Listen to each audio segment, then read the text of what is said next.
Hello everybody, welcome to spring. See the sky? It's spring in the UK. Well, it actually was a couple of weeks ago, actually about a week ago, it was really spring. It was kind of heading towards summer. But anyhow, here we are. And I am standing here in front of my Vegepod. I'll show you. I've had to hoik up the cover because we've got a bit of wind. But there it is, the old Vegepod. Right, okay, let me just put this back here just in case I get clobbered on the head with the top of the Vegepod. And I am going to plant up this medium-sized Vegepod in a grid system. Vegepod are doing a little sow along this year or grow along this year called Grow with Vegepod, hashtag Grow with Vegepod. And I am joining them because you know how much I love my Vegepod. I've got my big one over here and this is the medium-sized one. And I've already set it up with the perlite at the bottom. If you follow me, go back through my grid and you will see how to set it up. Otherwise, on Vegepod, they have very, very good videos of how to actually set up Vegepod, how much soil to put in it, what kind of condition of soil, etc., etc.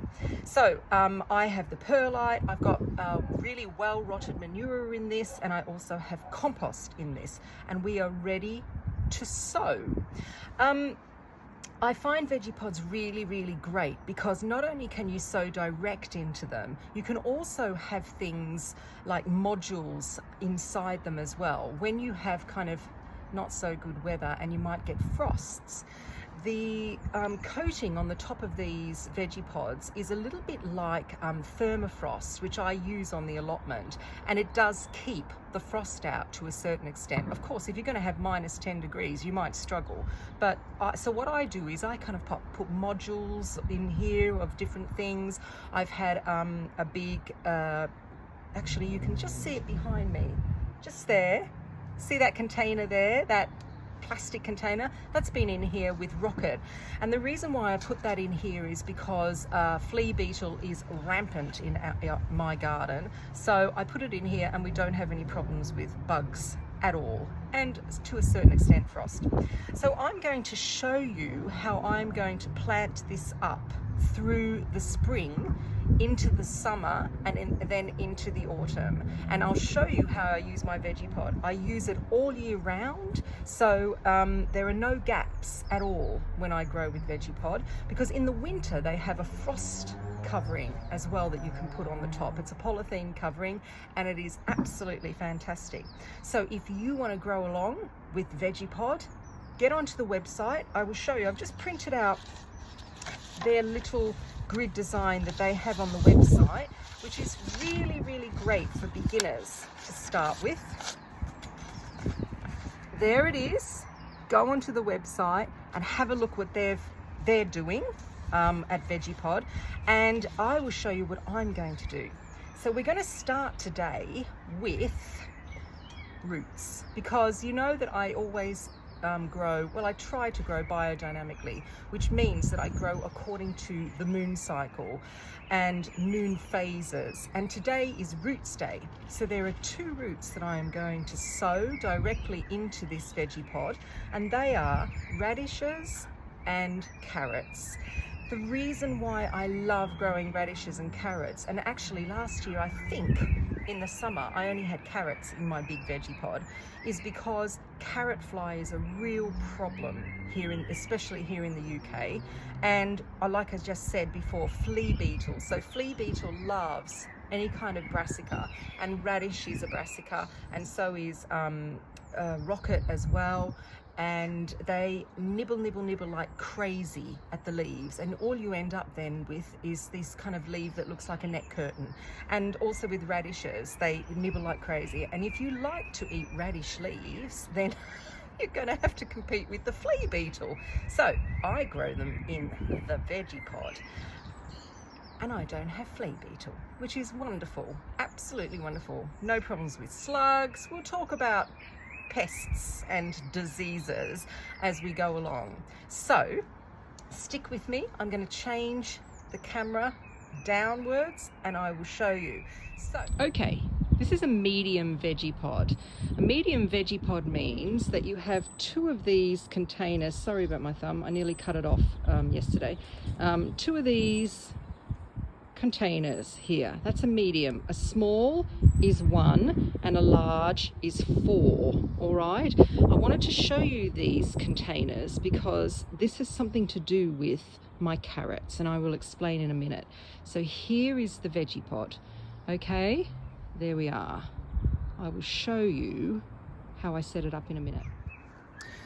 Okay, so the interior of this Vegepod is 90 centimeters in each direction square. And so what I did was I just got these canes, and for every 30 centimeters I put a cane this way and that way, vertically, horizontally. All right, and what I did was I just kind of shoved them underneath the lip of the Vegepod here, so that, and then I put these ones underneath these canes just to keep them in place. You could try and do it with string, but I was just looking at this and trying to work out where am I going to put the string, but I've got no really where to put the string. But you can also, you don't even have to be this mathematical, but what I wanted to do was just give you an idea of how much you can plant in here. So we have 1, 2, 3, 4, 5, 6, 7, 8, 9 squares, and in every square I am going to plant a type of vegetable. And like I said, today I'm going to do my roots. So I'm going to do radish and I'm going to do carrots. Now, the reason why I showed you the bucket part underneath the Vegepod is if you wanted to grow a carrot, or if you want to grow a root that is quite a long root, make sure that you plan that you're going to sow within that buckety area. So the middle section of this is where the 2 cells, I suppose they're called, join together. So I'm not going to put anything in there. And actually what I might put in here are the radishes, because the radishes, as we know, is a little stumpy thing, so it doesn't have long roots. But what I've done this time of year is I've chosen a carrot that doesn't have a very long root.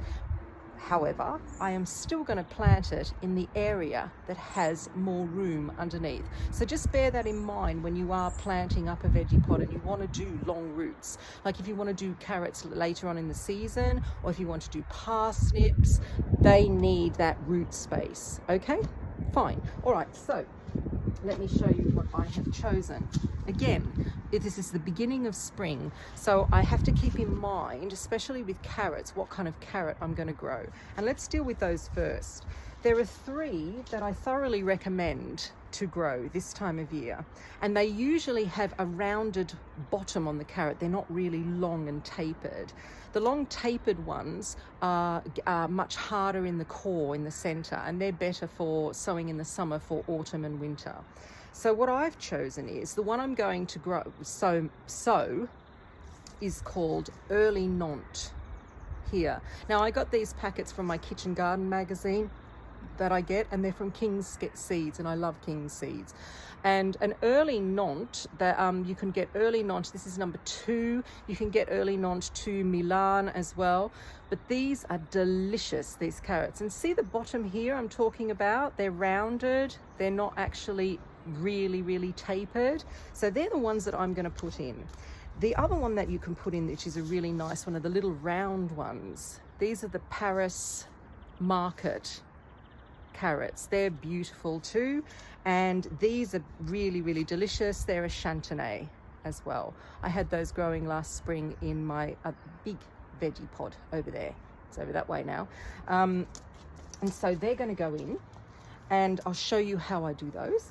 The other thing that I'm going to put in my radishes, there are 2 really good radishes that don't get kind of hard centers, you know, really crunchy, and I particularly like this one. It's called Rudy. I've got that over at the allotment at the moment, growing in between my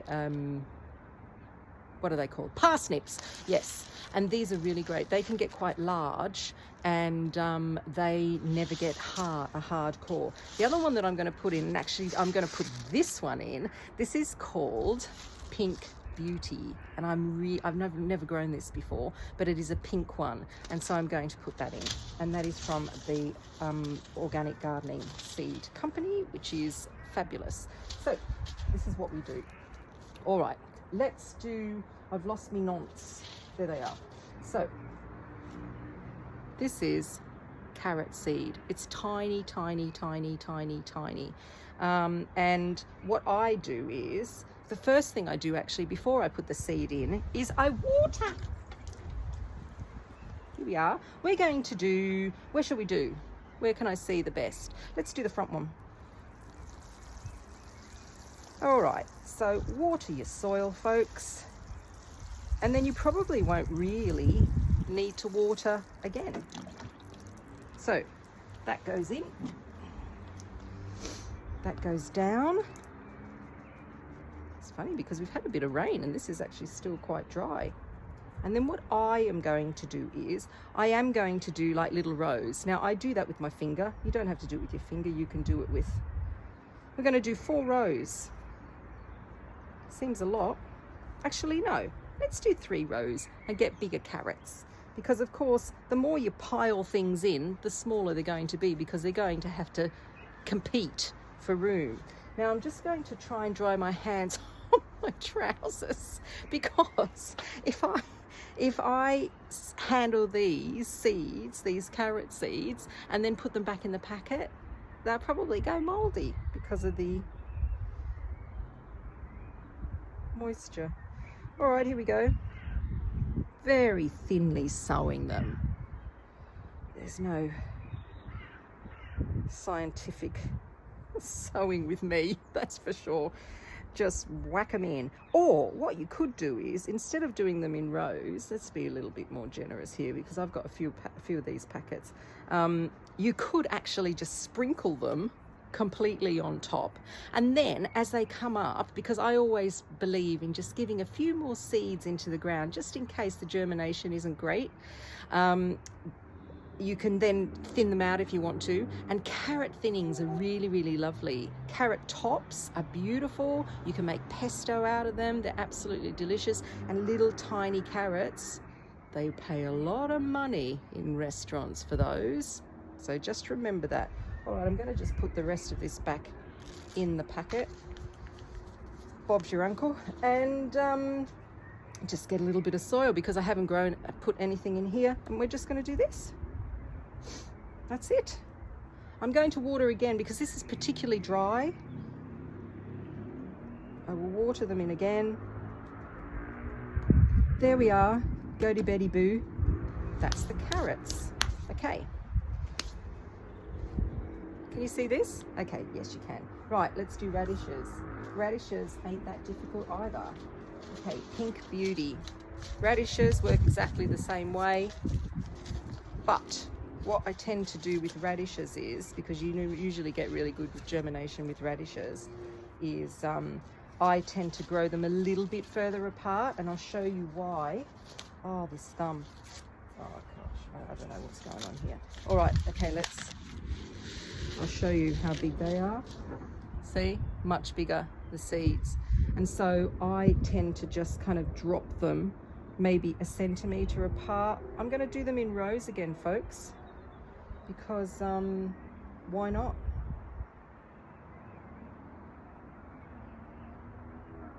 At least with rows you can see what's coming up. But this soil is, you know, compost that I got from a bag, so it's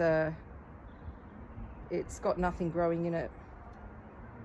Well, I am saying that I'm doing rows, but it's not really working out like that. So it doesn't. Look, it doesn't matter, because the more radishes, the better, in my opinion. Do you know, I love radishes, but they tend to repeat on me. I don't know why, but they do. Okay, so that's going in very nicely here. There we are, Pink Beauty. Beauty, beauty, beauty. Get a bit of soil from this one. Let's go down. One thing I am going to remind you to do, everybody, is put a tag in there so you know what it is. Unless, of course, you like to have a little bit of a surprise. And you'll say, oh, when the leaves start coming up, you go, oh, what's that? I have no idea what that looks like, especially if you haven't done this before. I mean, if you're new to gardening and this is all very exciting, you've got yourself a Vegepod, you'll be thinking, goodness gracious, what on earth is that coming up? Is that a weed? So yeah, there we are. That's it. Carrots, radishes for the roots. Happy growing, everybody. We'll see how long this takes to germinate. Won't be long.